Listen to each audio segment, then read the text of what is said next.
intrínseca. Então, o estereótipo, eu acho que... Não, desculpa. A dificuldade, né, que os negros encontram para ingressar no mercado de trabalho, eu acho que ela tem dois lados. Primeiro, é difícil encontrar profissional qualificado, vamos dizer assim. Porque é um desdobramento do racismo estrutural. Então, tipo, se a pessoa não estudou nem o ensino básico direito, nem o ensino fundamental, dificilmente ela vai ter um ingresso no ensino superior. Então, isso também explica por que as universidades, elas são majoritariamente brancas. Por outro lado, eu acho que, assim, tem profissionais negros que estão entrando agora no mercado de trabalho, ou já estão, só que aí eles são brecados em algumas situações por conta do estereótipo. Então eu acho que a gente ainda vê um padrão para você ser repórter do Globo Esporte, por exemplo, para você ser repórter do SPTV. E alguns desses profissionais, eles não vão se encaixar nesse estereótipo, então eles preferem não colocar. Então acho que tem os dois lados, a questão estrutural de formação, e os que conseguem ainda tem que competir, vamos dizer assim, com os profissionais brancos, que teoricamente têm a mesma base que eles, mas fisicamente são mais aceitos. Você fez uma matéria, né, pra Capricho sobre a ele ter tido 3 capas seguidas com mulheres negras. Foi a Cosmo. Pra Cosmo. Uhum. Isso, desculpa. E como você pensou nessa matéria? Porque, por exemplo, é uma coisa que eu acho que eu, como branca, não perceberia, porque pra mim é normal eu ver capas com mulheres brancas. Então, como que você pensou em fazer essa reportagem? Então, na verdade, essa matéria foi virou tipo um release da Abril, no geral, né? Eu conversei com a editora-chefe também da Cosmo na época, que era a Cris Naumóveis.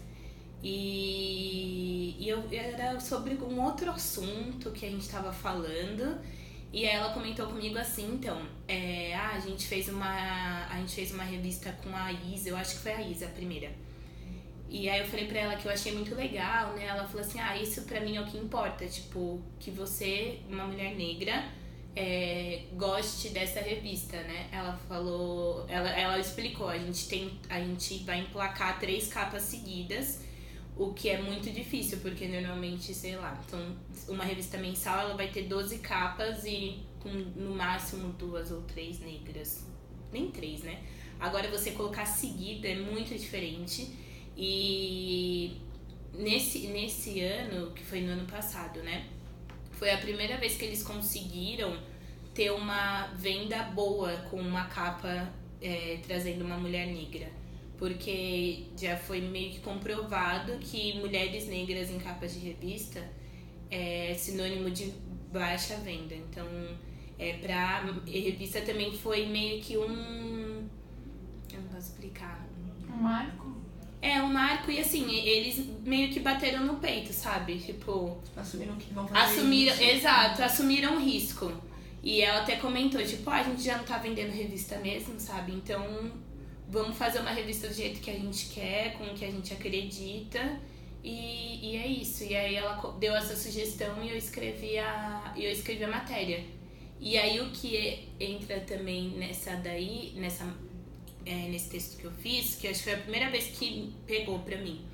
Ao mesmo tempo que eu sou mulher negra e, vamos dizer, militante, eu também sou jornalista e eu tenho que focar na informação, né? A gente sabe que algumas questões não tem muito isso de ter lado, né? Direitos humanos, homofobia, feminismo, machismo, racismo e movimento negro no geral, são questões que essas minorias, elas estão protegidas. Mas eu também não posso fazer um texto, tipo, mega levantando bandeira, sabe? Então eu também tentei deixar a Ana Carolina, tipo, como mulher negra de lado em alguns momentos, pra conseguir fazer esse texto focando nas informações. Mas é claro que, tipo, a gente sabe que o jornalismo não é isento, então lá tinha as minhas impressões de alguma maneira, né? Pelos termos que eu usava, pelo recorte que eu tentei dar, mas eu sempre busco, dependendo do veículo que eu tô escrevendo, eu tento ponderar. Porque uma coisa é escrever pra coluna, que eu posso pôr a minha opinião mesmo. Uma coisa é escrever na carta um texto sobre um caso de racismo, sabe? Eu não posso militar lá naquele texto, eu tenho que me distanciar um pouco. E a sua coluna na Capricho, né, que é o nosso lado da história, como você sentiu de ter essa responsabilidade de você representar as meninas negras para um público que é majoritariamente branco?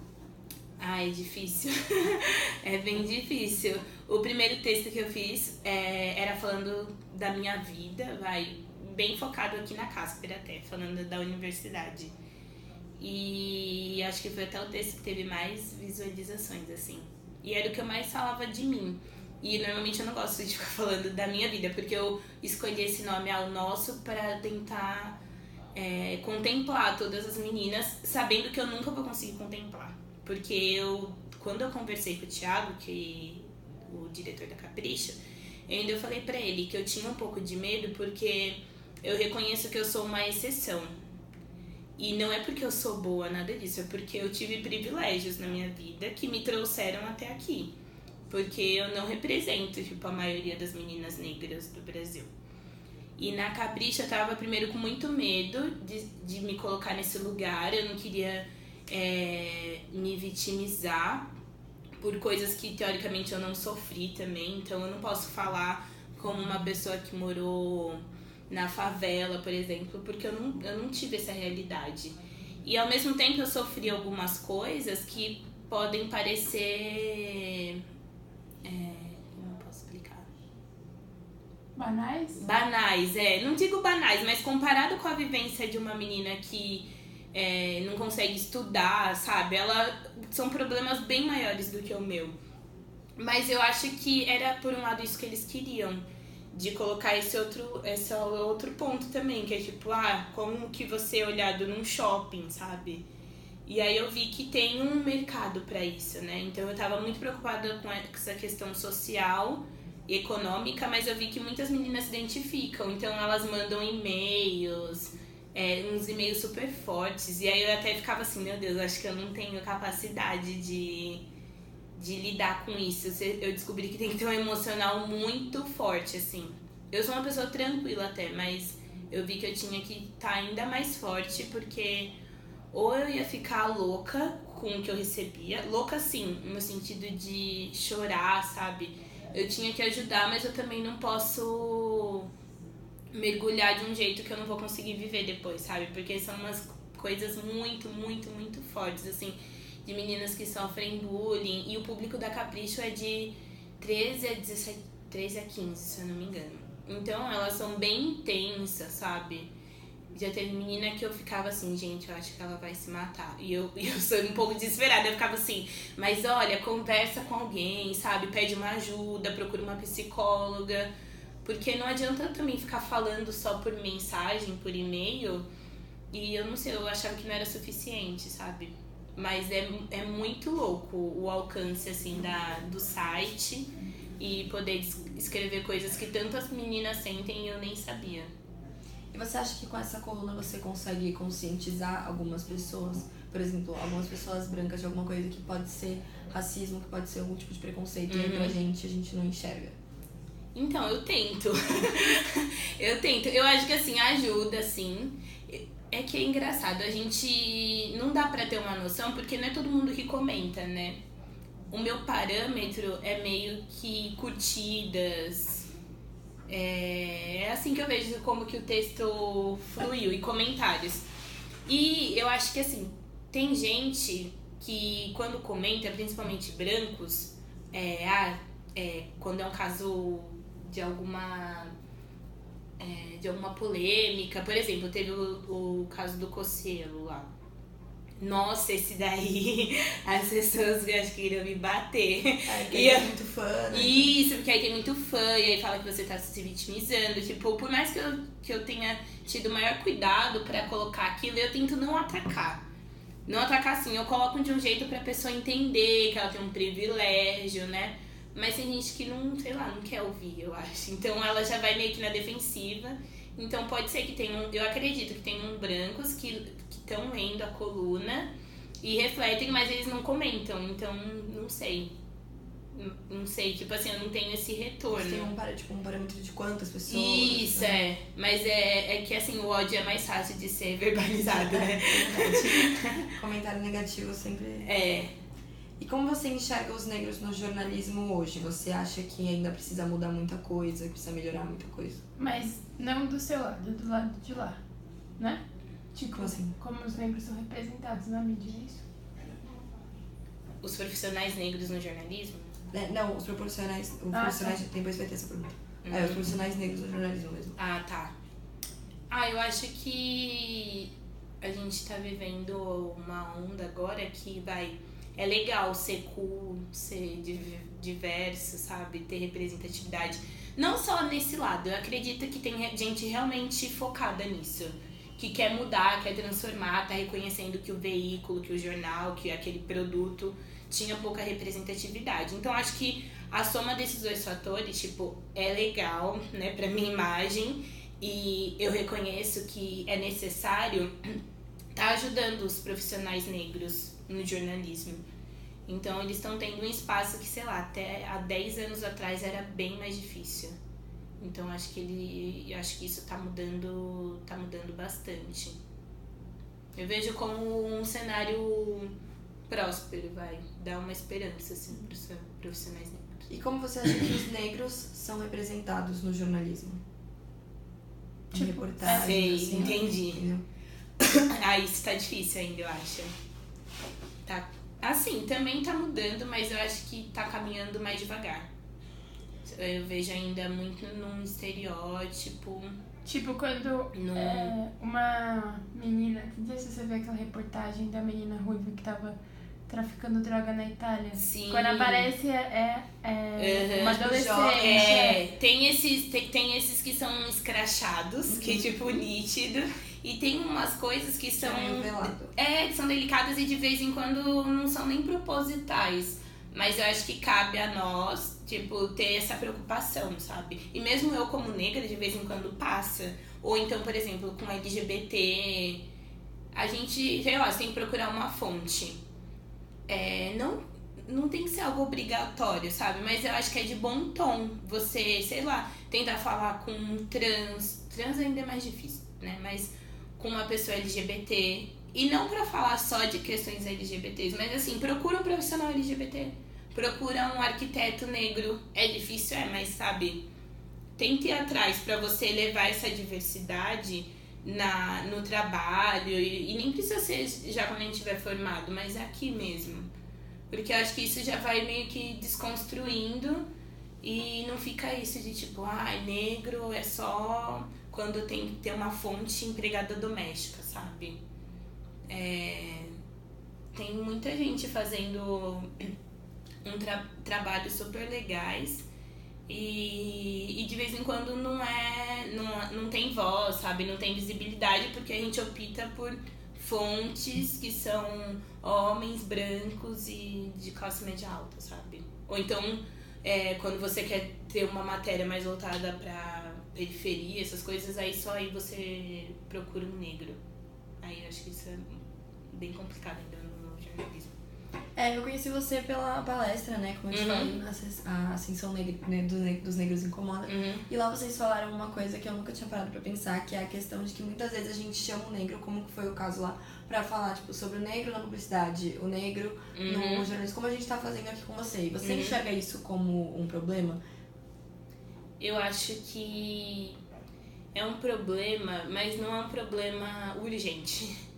Tipo, a gente comentou isso que de certa maneira incomoda você falar só disso, mas eu acho que no cenário atual ainda é necessário, tipo, você chamar e falar com esse recorte, ou então fazer um trabalho falando sobre profissionais negros. Como eu posso explicar? Eu acho que é significativo ainda, sabe?